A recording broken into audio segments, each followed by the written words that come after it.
Hey friends, this is the morning of day 7, Sunday, and I feel like my leg is about 90, maybe 95% recovered. I mean, it's hard to tell with the muscle relaxants. They don't make you giddy or anything, but they really relax those muscles, yo. So my buddy Zed, who was a little bit camera shy, so he is not shown, but he's a real human being. We decided that yeah, my legs were not at 100%, so I wasn't sure yet in the morning if I was gonna hike or not.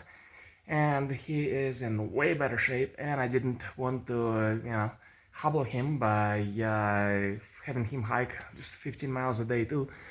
So yeah, we made the strategic decision that he go ahead and I figure out if I want to stay here or hitchhike back to mile 57. And he is currently somewhere north of Lordsburg. Hope he's doing okay. He is not very prepared for the CDT, but he's in excellent shape. So it's an interesting conundrum. Meanwhile, I have 26 miles left of this tutorial section, where basically cover 83 miles from the border to Lordsburg. And I'm getting tired of this town, y'all. Like, the salad bar is great. The hiker box in Econo Lodge is a never-ending source of hilarity and amusement. But you gotta do what you gotta do. So, it is 8:17 a.m. and I have 26 miles left in this section. And I am going to make sure I pack up all my stuff. Getting there. And I'm gonna take my much lighter backpack, and I'm gonna take my snacks. Can't hike without snacks. I'm gonna drop off my stupid flip-flops at the Econo Lodge hiker box, and I'm gonna try my luck hitchhiking, which hitchhiking is my least favorite part of the trail. But this is trail town, and hopefully somebody will take pity on me. It's just one highway and then turn on another highway. I think it's like 10 miles. And of course, I tip, always tip. And then yeah, they are going to drop me off at the water cache number 4 at mile 57, which is where I left at high noon on Thursday, almost 72 hours ago. And then the plan is I am going to take it very easy and just no competitiveness, no speed, no racing, just walk. And my plan is today just cover 10 plus miles. Tomorrow cover the rest of the miles and then enter Lordsburg for the very last time, making it probably the longest 83-mile walkthrough of any hikers this season. But hey, I'm still here. So gonna record some more updates for all y'all while I am hiking and in the evening. And let's hope everything works out great. That is me knocking on wood. If any neighbors get very confused by that, sorry neighbors. Right, cheers y'all. Y'all, I'm back on the trail, y'all. It is 10:34 a.m. on May the 4th, aka Star Wars Day. I'm more of a Star Trek guy, but I don't discriminate. And out there, that silver blob in the distance is a German fella named Rainman. And I don't think you can even see him. Hell, I can't even see him. But way out there beyond is a blue blob, and his name is Chainsaw. And these are the first two northbound hikers I have met since starting my journey, 7 days ago? Yeah, today's day 7. Y'all, I can't tell you how good it feels to finally meet some nobos.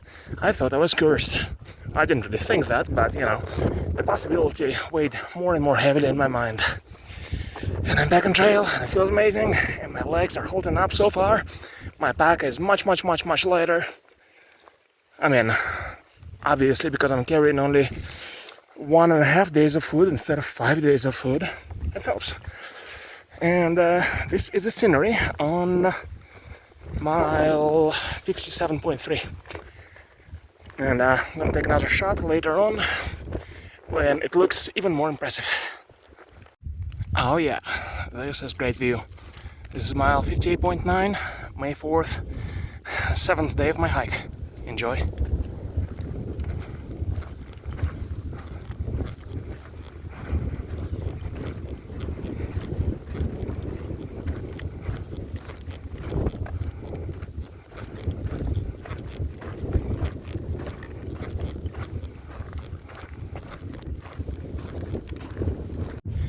You guys, this is macabre.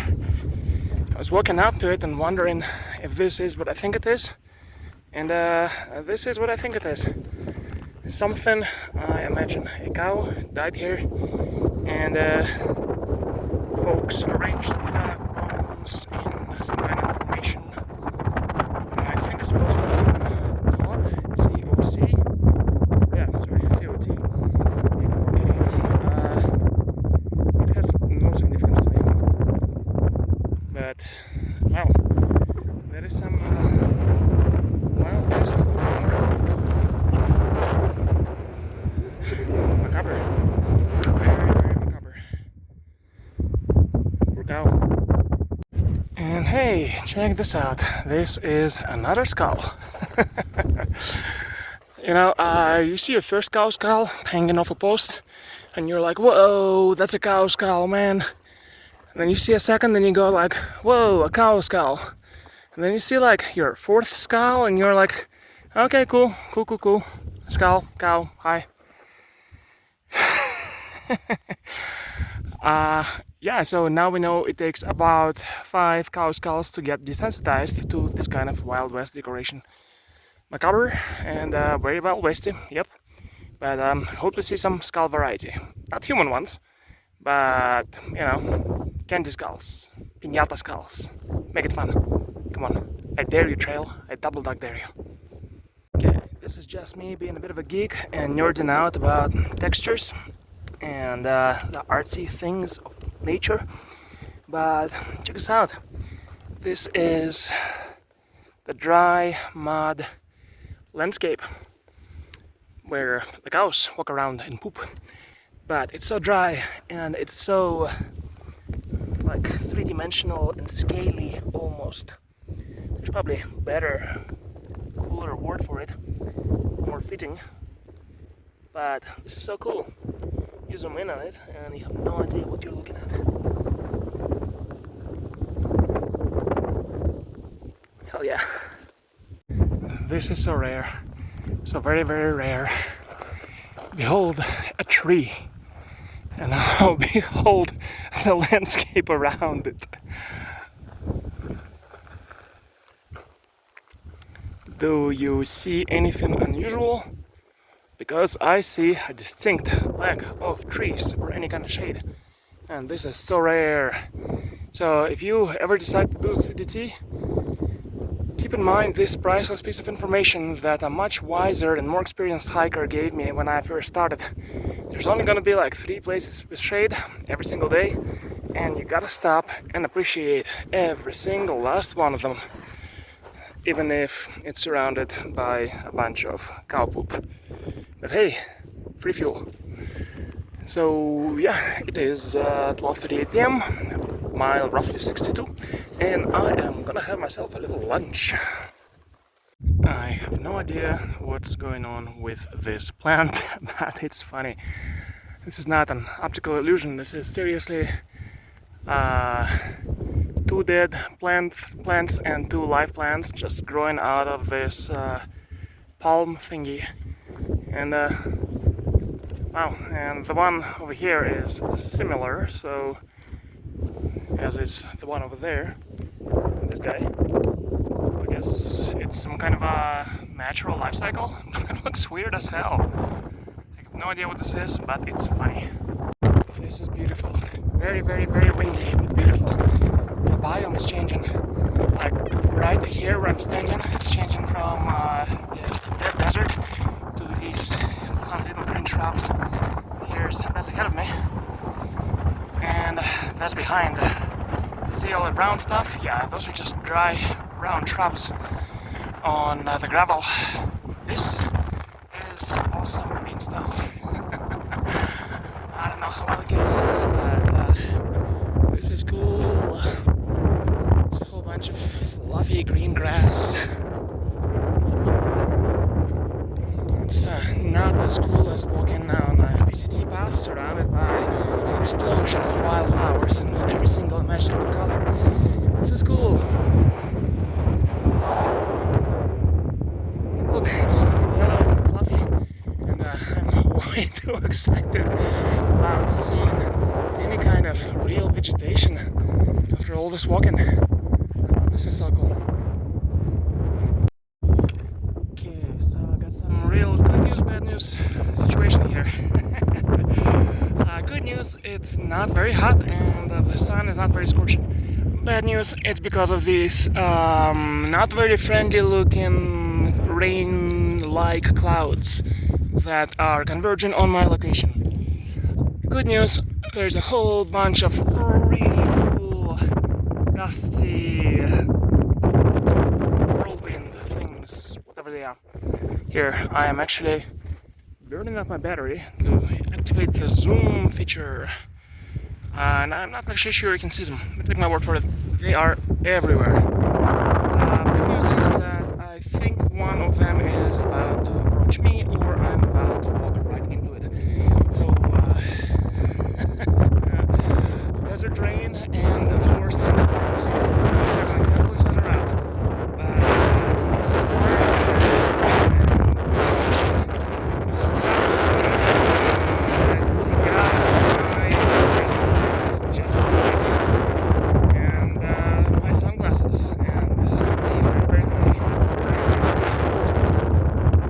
Well, this part of New Mexico is just entertaining today. There's a lot of wacky stuff. I think this is one of the impromptu water sources designated for cattle and also usable by thru hikers. Yeah, wow. It reminds me of the time I foolishly set up an aquarium in my apartment and weird things started growing there. There's a moss, there's a thingy floating. You probably can't see it, but I swear I spotted a little teeny tiny fishy or a fishy-like organism swimming at the bottom. Yeah, so if you're desperate for water, you can absolutely scoop it up and clear out debris and filter it out, and it will taste pretty much normal, although you will always know where it came from. But this is water in the desert, so thank you, farmer. Thank you. Me, I still have quite a bit left from the previous water cache. I started this day at cache number 4, mile 57.1. And yeah, I am good for another few miles. It's gonna be a big old water tank with a spigot. But yeah, this is what we usually drink. I feel like the universe is trying to make up for my 3-day off-trail outage by giving me a ton of random encounters today. This is a herd of cows. They are very, very shy, and they're not moving at me just yet. But there's like 20 cows here, maybe? I guess they're happy cows. But yeah, it is refreshing to finally see a live cow and not yet another skull. Good times. Incidentally, there is more cows than the CDT hikers I have encountered thus far on the trail. Good times. There is a lot of cows. They are being friendly and stuff, but super duper quiet. They did not respond to my moo of friendship. Wow, there's gotta be over 40 of them. And baby cows. And like a little water source thingy. I know, my terminology is very accurate and scientific. They're looking at me. I've seen hikers before. The good news is there are no bulls here that are rampaging and stuff, which I'm not sure there would be, but also no shepherds, but also no sheepdogs or whoever. So my first cow encounter, or en-cow-nters, if you will. No, I'm not sorry. I think some of them are like baby bulls. They're giving me the stink eye. I just want to be friends. Yep, that is a pooping cow right there. No manners. No manners. So uncivilized. I think that was the kind of thing I saw when I was 3 years old, and my parents had taken me out to a farm to see where animals live and what they actually look like. And yeah, and I distinctly remember seeing a cow, and then after that I never drank milk again. Dairy byproducts, yes. Leather jackets, yes. Steak, yes. Milk, never. Oh, yeah, I'm a total city slicker, I know. If you are out there living in rural wherever, then you're probably watching this and laughing your ass off. But yeah, this is seriously the most cows I've ever seen in my life. Oh hey, they talk. Alright, bye cows. Alright, so it's entirely possible I'm just way too excited about being back on the trail, and or I'm easily amused, but check this out.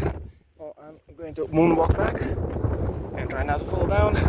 Check this out, it's a CDT sign that is so flimsy and leaning off to the side that a whole bunch of people went ahead and shored it up with rock cairn. Future archaeologists are going to think that this was a ritual site full of tradition and history. But we know viewer, you and I know. And just to keep the tradition and mystery going, I'm going to make it 0.5% more structurally stable. So this is the best source of water between caches 4 and 5 of the CGT, because it is a 19.9 mile gap between two caches. I believe it's mile 57.1 until mile 77. And yeah, you saw a bunch of troughs like this one. And this here is a solar powered water pump thing. It has a little spigot, and where hikers are very welcome. Very welcome. And that's where I'm gonna fill up. After this, gonna hike about 4 more miles to make it 16 for the day. And then Lordsburg tomorrow for the very last time, I hope. This is cool. I don't think I've seen this on the trail before. This is a blooming cactus, you guys. It's a cactus in bloom. It has needles and flowers. Like a rose, but way more hardcore. It's blooming over here. And I think this little guy is about to start blooming too, because it's a cool new trend that all the cacti are doing. That is so cool. Yeah, I just stuck my nose in it, which was probably not the wisest idea. That's why women live longer than men, you guys. But yeah, it does not smell of anything. I think, judging by the little seed thingies, it has already played out its cycle. But this is so cool! And done for the day. I have covered 15.7 miles. This is mile 72.8. The city of Lordsburg, or I guess it's a burg, is just, let's see, about 10.5, 11 miles away. And there's really no point in rushing there, because amazing salad bar opens only at 11 a.m. And yeah, been one hell of a day. All the legs are still there, still attached, still feeling good. And along the way, I actually bumped into a couple of nobos, which is so rare. Here, a sneak peek.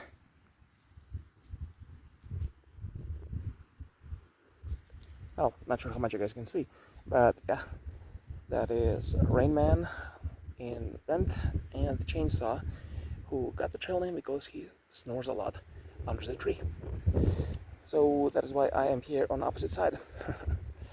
But yes, they were way ahead of me, but I kept walking, and here we are. it's good to finally meet some fellow Nobos, Northbounders. Well, tomorrow should be the final, hopefully, visit to Lordsburg. And yeah, I hope you guys are having a good one. Godfather out.